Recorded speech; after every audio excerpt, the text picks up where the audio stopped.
Michael Joseph Savage called that social security, or he might have also have called it, in fact did also call it, applied Christianity. Now let me tell you about someone else's story. When the current Minister of Social Development was a single mum, she too was given an opportunity. A government allowance helped her through university, and she went on to become a government minister. As a government minister, she has since slashed the allowance that got her to where she is, pushing away the ladder of opportunity, so making it harder for other single mums to get to university. I call that shameful. There are 20,000 New Zealand children going to school every day in our country without shoes or lunch or raincoats. Nearly 20% of Kiwis aged 18 to 24 are unemployed, even higher amongst Māori. Smart green economics says invest in children, education, training and jobs. National invests in prisons and motorways. Smart green economics says workers and unions are central to economic success. Look at Germany, for goodness sakes. And we should increase the minimum wage to at least $15 an hour. This government...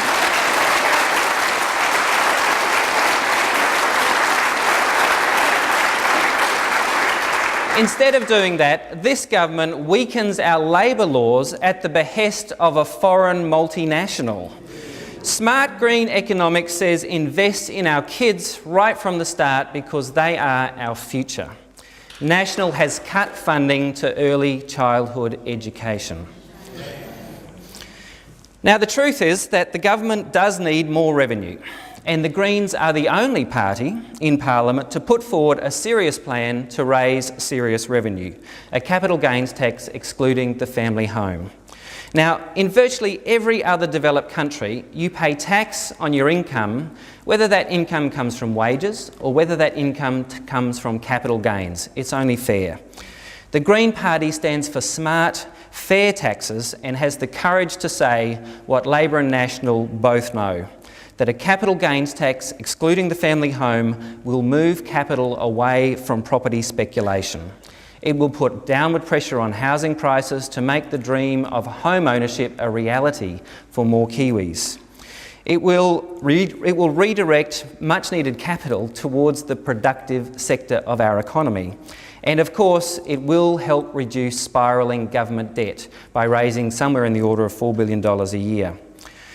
The National Party is building up massive government debt because they won't make the changes that our tax system so desperately needs, and Labor is too scared to do more than tinker at the edges.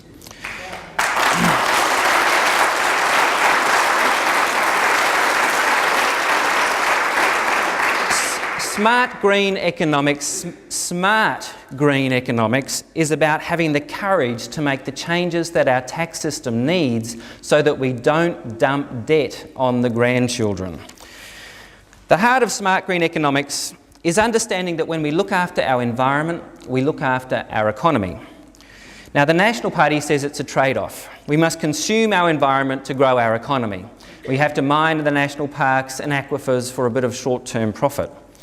We say clean and green is the foundation of our prosperity. No environment, no economy.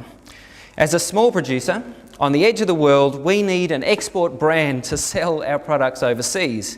That brand is Clean Green New Zealand 100% pure. It's not 50% pure. Clean and Green is the best brand you could ask for in a world which is becoming increasingly environmentally aware. That brand is already worth $18 billion to New Zealand, and in the future will be worth a hell of a lot more. Clean, Green and Safe is the brand that resulted in the big increase in dairy exports to China after the melamine scandal. Clean and Green stands behind our multi-billion-dollar tourism industry, and our organic sector, a $500 million a year industry, is based on Clean and Green and GE-free New Zealand. To keep Clean and Green real, we must retool our economy. We need market signals that internalise environmental damage. We need a price on carbon, on water and on waste. And to keep Clean and Green real, we need strong government regulation. Serious rules to clean up water, reduce greenhouse emissions, and to protect our natural capital. By making prices better reflect true environmental costs and introducing real environmental regulation, we reward those businesses that play nicely with nature. The global market for clean technology goods and services is already $400 billion a year. It's projected to grow to about $2 trillion a year by 2017. If New Zealand can access just a fraction of that global market, we will prosper. We have opportunities. Mighty River Power is already exporting geothermal electricity generation technology overseas. Meridian Energy has a solar plant connected to the Californian grid and is about to build another in Tonga. In November last year, the Windflow 500 turbine, made in Christchurch, was one of the first in the world to be certified by Lloyd's as being able to operate in the windiest sites on the planet. Windflow is the only utility-scale wind turbine manufacturer in Australasia and is now moving to export into the UK market. Māori business, based on our use of natural resources, forestry, fishing, farming and tourism, is growing all the time and is part of our green economy. These businesses are just the start of the green economic revolution that will reshape our world. Smart green economics is about providing green jobs and protecting our natural environment. It is about investing to create a bright green future for our grandkids, not bludging off them. To protect our economy, we have to protect our natural capital. And nothing could be more important than fresh water. One of the great privileges of my job is I get to meet lots of people who are fighting to protect water across New Zealand. And this summer I launched my Dirty and Threatened Rivers tour on the Wairoa River, just near Blenheim, a magnificent braided, beautiful river. And I met Peter Wilhelmus. Peter Wilhelmus has been farming salmon and koura, native freshwater crayfish, near the Wairoa for many years. Now, the Wairoa River is in mortal peril because of a hydro scheme, but it's also threatened by intensive agriculture. Farmers like Peter need clean water. And sadly, dirty water killed off Peter's salmon. When the council finally investigated why Peter's salmon had died, they found that the stream he was using was highly polluted with high levels of nitrate and fecal bacteria from intensive agriculture upstream. Now, Peter is still battling on, still breeding koura, but pollution has taken a huge toll on him and his business. Freshwater aquaculture has great potential in our smart green economy, but it needs governments to protect our natural capital and to stop water pollution. The big picture is that unregulated agribusiness is driving the decline of water quality across our country. Drinking water for rural towns like Dunsandel is polluted by dairy corporations. Rivers are being dammed and drained to irrigate intensive agriculture. The Canterbury District Health Board, get this, the Canterbury District Health Board warned that if the Central Plains water irrigation scheme went ahead, there would be a risk of infant death because of nitrate pollution in the groundwater. Nitrate pollution coming from intensive agriculture. Now, in response, the proponents of the scheme offered to truck in clean water. They just don't get it. People do not want to drink imported water while living above a poisoned aquifer. National and Labor before them have been subsidising these think big schemes, irrigation schemes. They've been giving them government grants. Labor even gave Central Plains Water the right to forcibly take farmers' land to build irrigation canals. It is environmentally tragic, but it's also economically suicidal to pollute our aquifers. Right now, the Minister for the Environment is sitting on clean water rules that could clean up our rivers and lakes, a draft national policy statement on freshwater management. A set of rules that would reward good dairy farmers, and there's plenty of them. The polluting corporations are lobbying heavily to stop these clean water rules going ahead. Now, Nick Smith has a choice. He can sign clean water rules into law, or he can weaken them and give up. This will be the test of whether he is the Minister for the Environment or whether he is the minister against the environment.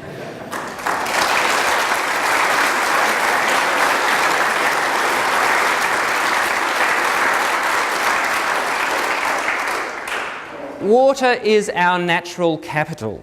We pollute it and squander it at our peril. No water, no milk.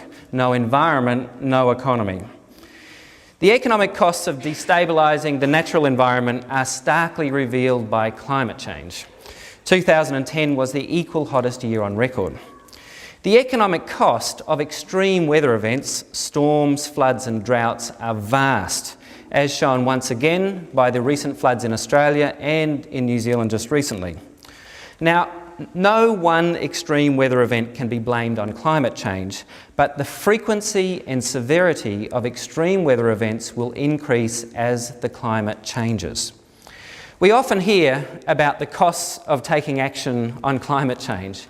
Well, the costs of taking action on climate change are nothing compared to the costs of not taking action on climate change.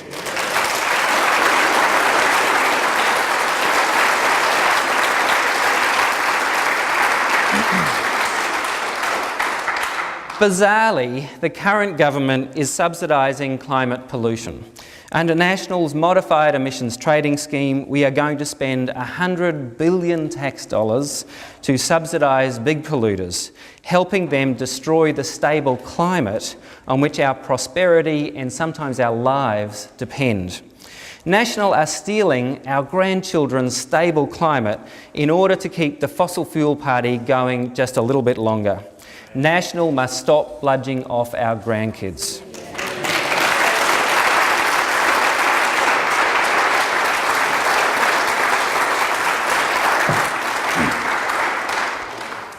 We can start thinking and living smarter and greener as a nation. The smart way to deal with rising electricity prices is to insulate our homes so they need less power to heat, and to have minimum energy performance standards for household appliances. The smart green way to deal with rising petrol prices is to make our cities and town as compact and efficient as possible, to invest in buses and trains, and to make it safe to walk and cycle. The smart green way to deal with rising food prices is to encourage local production of fresh fruit and vegetables, including farmers' markets and backyard growing. The smart green way to deal with rising housing costs is to use tax rules to put downward pressure on housing prices and to increase the supply of affordable social housing. National and Labor say the way to deal with rising prices is more growth. More dams, more motorways, more coal, more exports, more long hours at work, more intensive dairying and more GDP. They will get the last drop of milk from the last blade of grass to pay the petrol import bill so we can drive on the holiday highway. Except we'll all be working so hard there won't be a lot of time for holidays. They will trade away our dignity and our sovereignty to do trade deals with human rights abusers. This is the path to a treadmill of working ourselves and our natural environment harder and harder until we all collapse. The green way is to work smarter within the limits of our natural world. The old economic order is dying, and we have a choice to make. We can cling to a dying regime, or we can turn and embrace our future.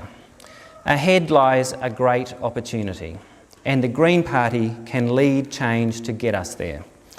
With smart green economics, our young people can have decent jobs. We can retool our economy to protect our natural capital and build on our billion-dollar brand. We can live in a fairer and more equal Aotearoa that doesn't borrow from our grandchildren but leaves them with abundance and prosperity. Together, we can begin the new era of smart green economics for our children's sake, for our planet's sake, and for our own sake. Tēnā koutou.